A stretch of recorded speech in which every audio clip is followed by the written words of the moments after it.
بسم اللہ الرحمن الرحیم۔ لیمو پانی استعمال کرنے سے وزن میں کمی آتی ہے، بلڈ پریشر کنٹرول میں رہتا ہے اور جسم کو زہریلے مادوں سے پاک کرتا ہے۔ گرمی میں چائے کا زیادہ استعمال معدے میں گرمی پیدا کرتا ہے اور بھوک کو ختم کر دیتا ہے۔ اگر بڑھاپے میں بھی جوان نظر آنا چاہتے ہیں تو ایک گلاس دودھ میں ہلدی شامل کر لو اور شام کے وقت پی لیا کرو۔ بلڈ پریشر نارمل رکھنا ہے تو دہی کھایا کرو۔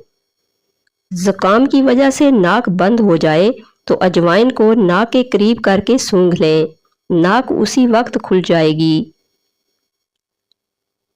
زہریلی چیز منہ میں چلی جائے تو فوراً نمک کھاؤ، اس سے زہر بے اثر ہو جائے گا۔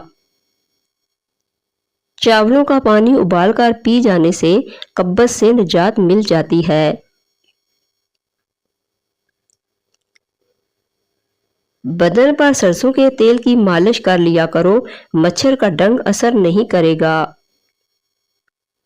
مثانے کی تکلیف ہو یا بار بار پیشاب آتا ہو تو ہریڑ کا مربع استعمال کرو،